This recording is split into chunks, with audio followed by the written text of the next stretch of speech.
आज हम करेंगे बैलेंस ऑफ पेमेंट का पार्ट 4। कंटिन्यू सीरीज़ चलती आ रही है बैलेंस ऑफ पेमेंट की। तो balance of payment part 4 discuss करेंगे। इसके अंदर हम डिस्कस करेंगे कि डिफरेंट जो बैलेंस ऑफ पेमेंट्स हैं उसमें क्या क्या पर्सपेक्टिव हैं, बेसिकली कौन कौन सी आइटम्स आती हैं।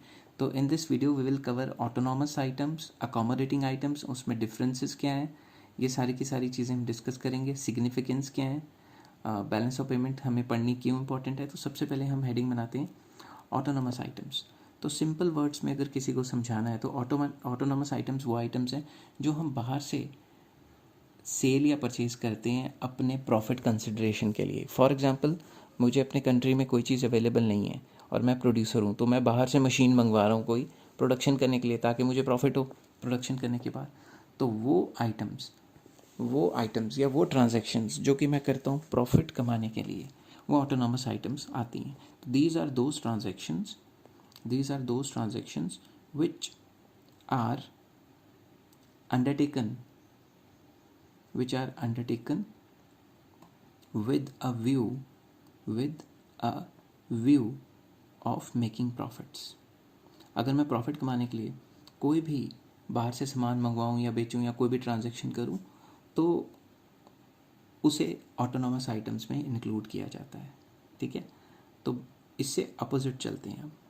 ये था ऑटोनॉमस आइटम्स और नेक्स्ट है अकोमोडेटिंग आइटम्स।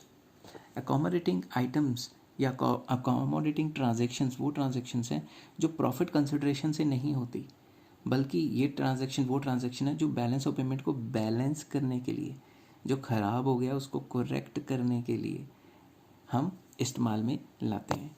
तो basically it includes all such transactions it includes all such transactions या आइटम्स, एक ही बात है, आइटम्स भी लिख सकते हो, ट्रांजैक्शंस भी लिख सकते हो। ये वीडियो मैं 3 बजे बना रहा हूँ रात के, तो ऑटो सेव पे लगाया हुआ है, तो इसलिए बार बार वो ऑटो सेव दिखा रहा है ताकि मेरी जो मेहनत की हुई है वो एकदम से डिलीट ना हो जाए। तो it includes all such items. ओहो, मिनिमाइज का बटन दब गया, चलो अभी सही करता हूँ। It includes all such items और transactions that are undertaken by central bank. कौन करता है? Central bank of the country. India में आरबीआई है, यूएसए में फेडरल रिजर्व्स है। That are undertaken by central bank with a view, central bank जो कि इंडिया में आरबीआई है। बैंक को फिर से लिख लेता हूँ, कोई वर्ड गलत हो जाता है या अच्छी तरह से दिखता नहीं है तो मैं फिर से लिख लेता हूँ, क्योंकि मेरा काम है कि मैं आपके आइडियाज़ को क्लियर करूँ। With a view of correcting BOP imbalance, जो भी बैलेंस ऑफ पेमेंट में खराबी आई है उसको करेक्ट करने के लिए। With the view of correcting BOP imbalance and restore करना बीओपी इक्विलिब्रियम। तो जब भी कोई कंट्री का सेंट्रल बैंक कुछ ऐसे ट्रांजैक्शंस करता है जिनका मेन मकसद प्रॉफिट नहीं है, बल्कि जो ख़राब बैलेंस ऑफ पेमेंट है उसको सही करना है, तो उन सारे ट्रांजैक्शंस को अकोमोडेटिंग आइटम्स में इंक्लूड करते हैं। अब मैं बताता हूँ कि difference between autonomous items and accommodating item. Very important question. तो सबसे पहले मैं हेडिंग बनाता हूँ ऑटोनॉमस आइटम्स और दूसरी तरफ मैं हेडिंग बनाऊँगा अकोमोडेटिंग आइटम्स, दूसरी तरफ मैं हेडिंग बनाऊँगा अकोमोडेटिंग आइटम्स। इन दोनों को मैं अंडरलाइन कर लेता हूँ डिफरेंट कलर से, तो देखने में थोड़ा ठीक लगेगा, मगर पेपर में आपने रेड कलर नहीं लेके जाने, क्योंकि वो टीचर को चेक करने के लिए होते हैं। तो सबसे पहले इसमें फर्स्ट पॉइंट आ जाता है वही वाला जो मीनिंग मैंने पीछे लिखवाया था, such transactions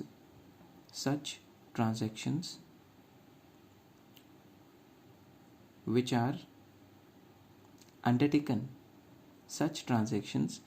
are undertaken for consideration of profits।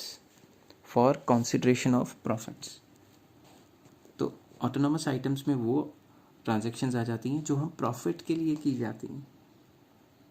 जो प्रॉफिट के लिए की जाती हैं, और दूसरी तरफ आप सीधा लिख सकते हो कि फ्री फ्रॉम प्रॉफिट कंसिडरेशंस या free from consideration of profits, free from consideration of profits. इसमें प्रॉफिट से कोई लेना देना नहीं है हमें, इसमें तो हमें बैलेंस ऑफ पेमेंट को करेक्ट करना है। तो आई होप आपको फर्स्ट पॉइंट क्लियर हो गया होगा। Second point, it causes imbalance in BOP।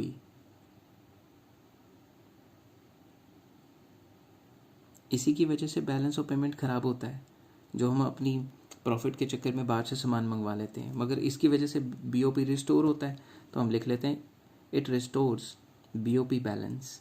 इसकी वजह से BOP में बैलेंस को रिस्टोर किया जाता है। Third point, it may involve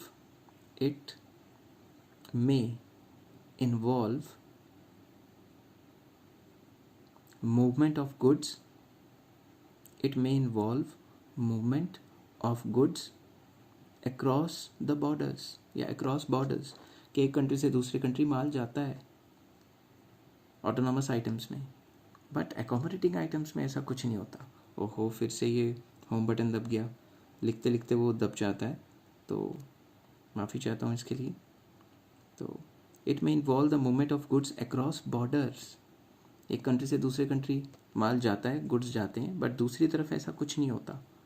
no movement of goods across borders, no movement of goods across borders, across borders. इसमें गुड्स की कोई मूवमेंट ही नहीं होती। अब लास्ट पॉइंट जो है इसमें, also known as above the line, above the line, also known as above the line, inverted comma में लिख लेता हूँ सिंगल वाले में। अबव द लाइन मतलब लाइन क्रॉस होती है, बॉर्डर क्रॉस होता है, गुड्स इधर से उधर जाते हैं, ठीक है। तो above the line items of BOP, इसको above the line items of BOP भी कहा जाता है। और दूसरी तरफ जब मैं लिखूँगा तो फोर्थ पॉइंट आ जाएगा बिलो द लाइन, इससे उल्टा हो गया, क्योंकि इसमें बॉर्डर तो क्रॉस हुआ नहीं, कंट्री के अंदर ही रहा जो है ट्रांजैक्शंस।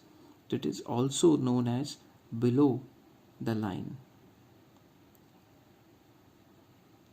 Items of BOP। अब जब भी आपको डिफरेंसेस बिटवीन आए तो आपने इस तरीके से तो कर लेने हैं, मगर अगर आप चाहते हैं कि टीचर पे एक अच्छा इंप्रेशन डालें तो जो मेन वर्ड्स हैं, जो मेन वर्ड्स हैं वो आपने अंडरलाइन करने हैं। जैसे इसमें मेन वर्ड है कंसिडरेशन ऑफ प्रॉफिट, वहाँ है free from consideration of profit, ताकि टीचर का ध्यान ही वहाँ पे जाए। It causes imbalance, restores balance, ठीक है। और इट में involve movement of goods across border, no movement. तो दूसरी तरफ अबव द लाइन, और यहाँ क्या है बिलो द लाइन। अगर आप मेन लाइन्स अंडरलाइन कर लेंगे, मेन लाइन्स करनी है, पूरी की पूरी कॉपी काली नहीं करनी, पूरी की पूरी नहीं करनी, तो टीचर पे इंप्रेशन बहुत अच्छा जाता है। अब इसका लास्ट पार्ट हम डिस्कस करते हैं, विच इज़ कॉल्ड, इस वीडियो का लास्ट पार्ट, सिग्निफिकेंस और इम्पॉर्टेंस ऑफ BOP। तो ये जो BOP है इसकी इम्पॉर्टेंस क्या है, ये इतना इम्पॉर्टेंट क्यों है हमारे लिए, ये चीज़ हम डिस्कस करेंगे कि ये हमारे लिए इतना ज़्यादा इम्पॉर्टेंट, इतना ज़्यादा हर एक कंट्री के लिए ये इतना अहम क्यों है। तो मैं हेडिंग बना लेता हूँ, सिग्निफिकेंस और इम्पॉर्टेंस ऑफ BOP, इसको अंडरलाइन कर देता हूँ। अंडरलाइन मैं इसलिए करता हूँ कि हर एक हेडिंग को आप अंडरलाइन कीजिए जब भी आप पेपर लिखते हैं या नोट्स बनाते हैं। तो इसमें फर्स्ट पॉइंट आ जाता है, it shows financial status of domestic economy, financial status of domestic economy. अगर किसी भी कंट्री का बैलेंस ऑफ पेमेंट बहुत अच्छा जा रहा है, सरप्लस जा रहा है, फ़ायदा हो रहा है, तो इसका मतलब उस कंट्री का फाइनेंशियल स्टेटस बहुत अच्छा है। एग्जांपल लीजिए, चाइना कितने एक्सपोर्ट करता है, वर्ल्ड में पूरे एक्सपोर्ट करता है, तो उसकी फाइनेंशियल स्टेटस बहुत अच्छा है। बाकी कई कंट्रीज़ हैं, इंडिया, पाकिस्तान और भी कई कंट्रीज़ हैं, इनका बैलेंस ऑफ पेमेंट हमेशा नेगेटिव जाता है, तो मतलब हालत खस्ता है, मतलब हम बाहर से ज़्यादा सामान ख़रीदते हैं और बाहर बेचते कम है। तो सेकंड पॉइंट आ जाता है हमारा, information about net factor income from abroad, about net factor income from abroad. Net factor income from abroad जो है उसकी नॉलेज देती है, जिसको NFYA भी कहते हैं, और कई जगह NFIA भी लिखा हुआ है, मैं दोनों लिख लेता हूँ। बेसिकली NFYA या NFIA net factor income from abroad इतना इंपॉर्टेंट क्यों है? क्योंकि जब भी हमने नेशनल इनकम काउंट करना है, नेशनल इनकम अकाउंटिंग करनी है, तो ये बहुत ज़रूरी कंसेप्ट है। तो नेशनल इनकम अकाउंटिंग के अंदर ये काफ़ी ज़्यादा इंपॉर्टेंट हो जाता है। जब मैं उसकी वीडियो बनाऊँगा तो भी आपको बताऊँगा। थर्ड पॉइंट आ जाता है हमारे आगे, BOP अकाउंट्स, लिख लेता हूँ मैं, BOP अकाउंट्स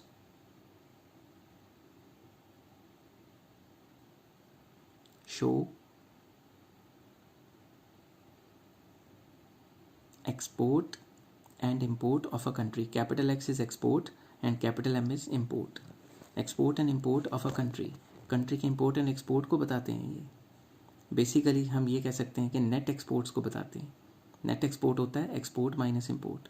तो अगर हमने एग्रीगेट डिमांड निकालनी है, कोई भी चीज़ निकालनी है, तो नेट एक्सपोर्ट्स निकालना बहुत ज़रूरी है। नेशनल इनकम में भी कई एक्सपेंडिचर मेथड में नेट एक्सपोर्ट्स आता है। तो अगर हमारे पास एक्सपोर्ट माइनस इम्पोर्ट का डाटा ही नहीं होगा तो प्रॉपर नेशनल इनकम या एग्रीगेट डिमांड नहीं निकलेगी। इस वजह से BOP काफ़ी इंपॉर्टेंट हो जाता है।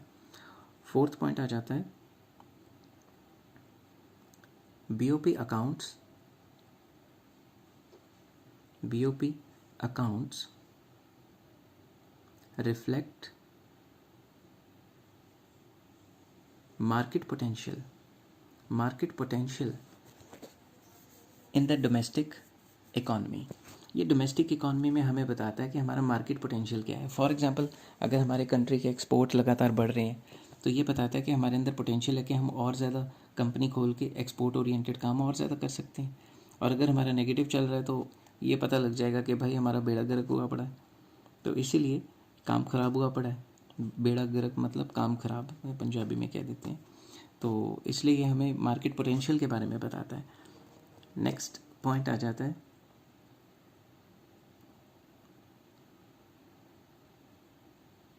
BOP helps to make monetary and fiscal policies effective। तो बैलेंस ऑफ पेमेंट को ही ध्यान में रख के गवर्नमेंट मॉनेटरी पॉलिसी और फिस्कल पॉलिसी को डिज़ाइन करती है। तो मॉनेटरी पॉलिसी जो मनी सप्लाई को कंट्रोल करती है सेंट्रल बैंक, और फिस्कल पॉलिसी जो सरकार के खर्चे और सरकार की आमदनी को रेगुलेट करती है एंड कंट्रोल करती है। तो इसके अंदर मैं ये बताना चाहता हूँ कि बैलेंस ऑफ पेमेंट हेल्प करता है गवर्नमेंट को और सेंट्रल बैंक को कि वो अपने बैलेंस ऑफ पेमेंट के हिसाब से, उसको करेक्ट करने के हिसाब से या उसको इक्विलिब्रियम में लाने के हिसाब से वो बनाए।